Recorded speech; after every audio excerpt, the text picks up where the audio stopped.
Welcome back to the GSMC College Football Podcast. Just talked a little Big 12 coaches. Gonna talk about the Notre Dame Fighting Irish right now. Why I think it's smart that they should stay independent in this new era of college football. So, the argument can be made that Notre Dame has basically been its own kind of power conference throughout its history. You look at their media deal with NBC, you look at the scheduling kind of autonomy and the ability to kind of just pick and choose their opponents. And this has kind of dwindled, especially over the past 40 years. Notre Dame did give up some of that scheduling independence in 2016. They struck a deal with the ACC where they'd play 5 ACC games a year. They're full members of the ACC in every sport besides football. But I think it's smart that they stay independent in football. Here's why. So they did take a little bit of that scheduling autonomy back this week, announced the annual 12-game series with Clemson that's going to run through 2037, 2038. And some of these games were already kind of on the books for Notre Dame. I think they had 5 games scheduled against Clemson during this time frame, but 6 of these games were not. So they add 6 new games in the Clemson Notre Dame series. This is a marquee matchup. I don't think it will hurt them. I'm gonna get into it, but so I think if you look at the way they're able to keep their schedule, this is a marquee matchup. It doesn't matter where Clemson ends up, even if the ACC's gone. If Clemson's gone in the ACC, this matchup is staying through 2037. So it doesn't matter if Clemson is in the SEC, if they're in the Big Ten, if they're in the ACC, if they're in something new, it's not going to make a difference. This is going to be a marquee matchup that's going to be on the schedule every year through 2037. If you look at a year like 2036, for example, so right now, Notre Dame has Virginia Tech, Georgia Tech, Florida State, Pitt, North Carolina kind of rotating in as their ACC opponents. But if these agreements hold, if this Notre Dame Clemson series counts as one of those games, one of those schools is going to get booted. Not going to be Florida State, right? It's going to be Pitt, Va Tech, Georgia Tech. That's going to change kind of the land frame, the marking for that. And one year they could have a matchup where they have Alabama, Texas, Clemson, Florida State. It's like half of their schedule is top 10 teams. And this is going to be a marquee matchup throughout the time. When the ACC reached its settlement with Clemson, with Florida State, agreed to kind of the new distribution model for the conference, this really pointed to more matchups with Notre Dame, between Miami, between Florida State, between Clemson. I don't think that, as of right now, automatic bids. And here's the thing with the playoff. No matter what they do with the playoff, they're still in really good position. They're not going to get rid of the at-large bid. And that's where Notre Dame's going to make its money, is the at-large bid. If you're Notre Dame, you have that at-large bid to get to every year. That's where they're going to go. It doesn't matter if they're not in the conference because they can have the at-large bid. If they win 10, 11 games every year, they're in the college football playoff every single season.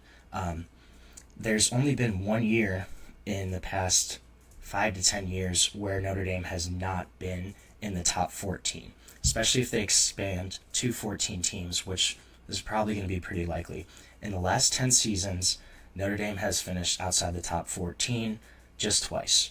One of those was that 18th place finish in 2022, and then the other one was one of the Deshaun Kaiser, Malik Zaire years where they were just really rough under Brian Kelly. They had won like 6 games. But even if they do change the college football playoff model, it's not really going to hurt Notre Dame because even if there is automatic bids for the SEC, the Big Ten, they're not going to get rid of all of the at-large bids. That's just not going to happen because then there's no opportunities for group of 5 teams. I see what you're saying. I think it doesn't make sense for them to join. What's the incentive of them joining conference right now in terms of revenue, in terms of scheduling wise? They pick and choose their opponents at this point. They can win 10 games every year and still get into the playoff. So if you're in that position, why would you take yourself out of that position when you're realistically going to make the playoff almost every single season? Possibly a year or two you don't on a down season. But besides that, you're in the college football playoff every year. You're in the national championship hunt. You're still getting a bunch of money in terms of TV revenue, the exposure as a national program. It just doesn't make sense for them to join a conference where, say they do join the SEC, the Big Ten, if they go 8-4 every year, something like that, they're not in the same spot as they would be if they stay independent. The other thing with the Big Ten is the Big Ten, they want all their universities to have this American accreditation for colleges and universities. That's one of their big sticking points. It always has been as a conference, is basically every member of the Big Ten is a top R1 research university. And while Notre Dame is that, they do not have that accreditation that the Big Ten loves. The Big Ten basically requires for every one of their member schools to have. Even if you look at the teams that they've added in the West Coast schools, Washington, Oregon, USC, UCLA, they all carry that accreditation. While Notre Dame, yes, is a renowned university, they do not have that accreditation. And that's a big thing in terms of research dollars, billions of dollars of revenue for research. I don't think they would love to have Notre Dame because of that kind of, it's one little minor sticking point. But that's one of the big points of the Big Ten is they want all of their universities to kind of have that accreditation, that marking, I guess. And here's the thing, they have leverage basically over any other suitors.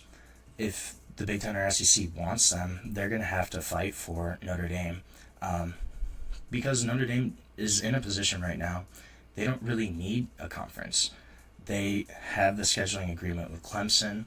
Realistically, now they're going to get one probably with Florida State, most likely with Miami as well.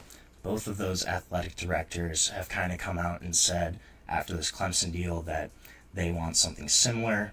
I would not be surprised if we see a Florida State Notre Dame agreement for an annual series for the next 10 years or so in the near future. I think kind of the same thing with Miami is the ACC is really trying to drive those big time matchups. They don't want to have Notre Dame be playing Pitt every year or I don't know, just random ACC teams. Syracuse, they want them to play Miami, Florida State, Clemson, their big name programs, the big time recognition, because they get more money from that. And it's just more exposure for the ACC overall. With that current model too, the league would have less chances to be seen on a big stage because of less games with Notre Dame. So I wouldn't be surprised we see a Florida State, Miami, kind of similar agreement to what Clemson and Notre Dame just agreed to. I think that's something that's probably really going to happen. Notre Dame's also, they're basically going to be able to kind of handpick their 5 ACC opponents. So they're going to be able to stack Clemson, Florida State, Miami, most likely, and then they'll still be able to kind of keep those historical rivalries against Stanford, which is ACC member now, Boston College. That's a big time matchup from back in the day. They're basically going to be able to kind of handpick and choose their opponents. The ability to have autonomy over their schedule is one of the biggest things for staying independent. They can kind of pick and choose who they play. They're going to have these bigger matchups against Clemson, Florida State, Miami, but they're also in a position where they don't have to do anything that they don't want to or that they think is going to be a little disadvantage for them. I think it makes sense for them to stay. I can see the point of joining conference, and we're going to see what happens with realignment, right? Will the NCAA even be the overall overarching organization. Will the SEC and Big Ten kind of go, hey, we're going to make our own Super League? If something like that happens, it could force Notre Dame's hand. But as of right now, kind of the way the playoff works, the way their agreement with the ACC works, there's really no incentive in this current model for them to join a conference. You have your own autonomy in terms of scheduling. You have your own media rights deal. You have the ability to kind of pick and choose your opponents. You have basically a guaranteed spot in the college football playoff as long as you don't really mess up during the regular season. And you have a team that's really on the rise in terms of recruiting, putting money more towards NIL.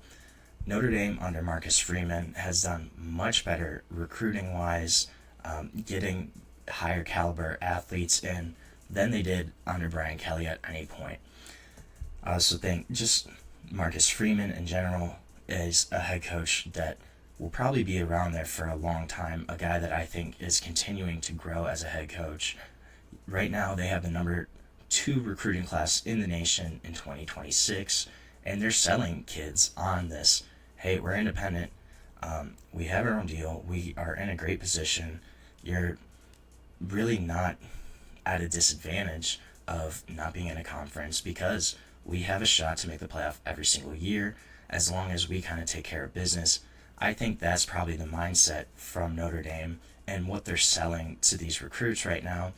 It's a good position for them to be in, I think, right now, is they don't have to do anything that they don't want to. We're going to see kind of what happens in terms of, will conferences realign? Will there be a complete breakdown in the college football power structure? That's certainly very possible. But the way everything stands right now, I think Notre Dame is in a really solid spot to kind of continue maintaining the status quo, keeping what they're doing. You keep your autonomy in scheduling. You have a really great shot to make the playoff every year, compete for a national championship, and you have your own TV deal. So you don't need to renegotiate with conferences in terms of TV. You can kind of do your own thing. It makes a lot of sense in this current landscape for the Irish to stay independent. So we're going to take another short break on the show. When we come back, we're going to talk a little Maction, talk about the Akron Zips, ineligible for the bowl experience in 2025. Going to discuss why when we come back on the GSMC College Football Podcast.